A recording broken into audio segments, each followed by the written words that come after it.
Mostly ಇದ್ರಲ್ಲಿ ಗೊತ್ತಾಗ್ಬೋದು. ನನ್ನ ಬದುಕು ಇಂಥ ಸಂದಿಗ್ಧ ಸ್ಥಿತಿಗೆ ಹೋಗಿ ತಲುಪುತ್ತೆ ಅಂತ ನಾನು ಅಂದ್ಕೊಂಡಿರಲಿಲ್ಲ. ನಿಮ್ಮ ಮಗನಿಗೆ ಬೇರೆ ಮದುವೆ ಮಾಡಿದ್ರಿ, ನನಗಿಲ್ಲಿ ಹೆರಿಗೆ ಆಯಿತು. ಆದರೆ ಒಂದೇ ಒಂದು ದಿನದಲ್ಲಿ ಆ ಮಗುನೂ ಕಳ್ಕೊಂಡೆ.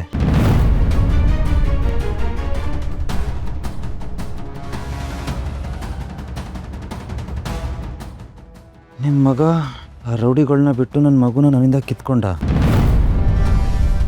ನಂಗೆ ನ್ಯಾಯ ಕೊಡಿಸೇ ಹೋದರೂ ಪರವಾಗಿಲ್ಲ, ಆದರೆ ನನ್ನ ಮಗು ಎಲ್ಲಿದೆ ಅಂತ ಹೇಳಿ. ನನ್ನ ಮತ್ತು ರಮೇಶ್ ಮಗುನ ವಾಪಸ್ ನನ್ನ ಮಡ್ಲಿಗೆ ಹಾಕಿ.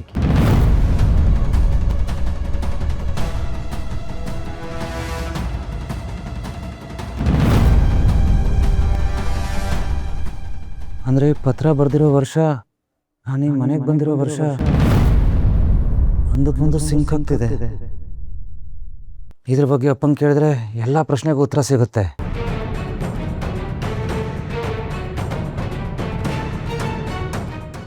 ಈ ಭುವನೇಶ್ವರಿ ಎಲ್ಲಿದ್ದಾರೆ ಅಂತ ಮೊದಲು ಕಂಡುಹಿಡಿಬೇಕು. ಇದ್ರ ಹಿಂದೆ ಏನೋ ದೊಡ್ಡ ರಹಸ್ಯ ಇದೆ.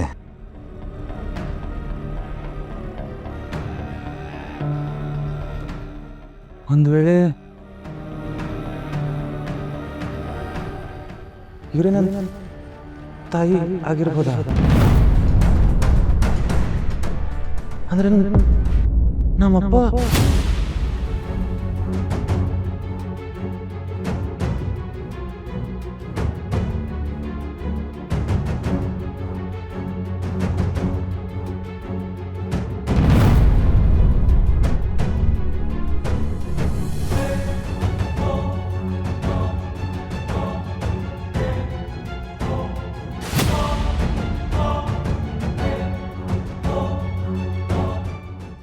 ಮೈ ಗಾಡ್, ಈ ಲೆಟರ್ ಕಣ್ಣನ್ಗೆ ಸಿಕ್ಕಿದ್ರೆ ನನ್ನ ಕಥೆ ಏನಾಗ್ತಿತ್ತು? ಎಲ್ಲ ಸತ್ಯ ಬಯಲಾದ್ರೆ ನನ್ನ ಸತ್ಯನೂ ಹೊರಗೆ ಬರ್ತಿತ್ತು.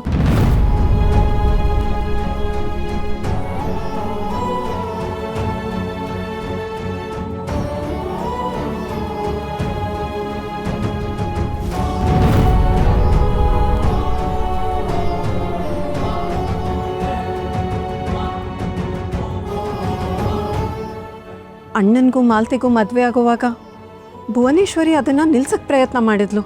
ಅವಳನ್ನ ತಡೆದಿದ್ದೆ ನಾನು. ಅಪ್ಪನ್ನ ಮೀಟ್ ಆಗೋಕ್ಕೆ ಎಷ್ಟೊಂದು ಪ್ರಯತ್ನ ಪಟ್ಲು.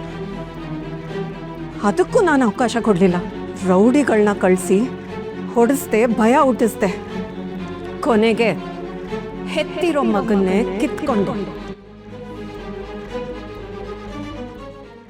ಅಷ್ಟೇ ಯಾಕೆ, ಅಣ್ಣನೇ ಇದನ್ನೆಲ್ಲ ಮಾಡಿಸ್ತಿದ್ದಾನೆ ಅಂತ ನಂಬಿಸ್ದೆ. ಪಾಪ ಭುವನೇಶ್ವರಿ ನಂಬಿಟ್ಲು. ಅಣ್ಣ ಭುವನೇಶ್ವರಿ ಕೊನೆಗೂ ಒಂದಾಗಕ್ಕೆ ನಾನು ಬಿಡಲಿಲ್ಲ. ನನ್ನನ್ನು ನನ್ನ ಪ್ರೀತಿಯಿಂದ ದೂರ ಮಾಡಿದ ಅಣ್ಣನ ಮೇಲೆ ಸೇಡ್ ತೀರ್ಸ್ಕೊಂಡೆ. ಇನ್ನೂ ಸೇಡ್ ತೀರ್ಸ್ಕೊತಾನೇ ಇದ್ದೀನಿ. ದಟ್ ಇಸ್ ತಾರಾ. ಈ ಪತ್ರ ಮಾತ್ರ ಕರ್ಣನ್ ಕೈಗೆ ಸಿಗಬಾರ್ದು. ಸಿಗೋಕ್ ನಾನು ಬಿಡೋದು ಇಲ್ಲ. ಈಗಲೂ ಆಟ ನನ್ನ ಕೈಯಲ್ಲೇ ಇದೆ.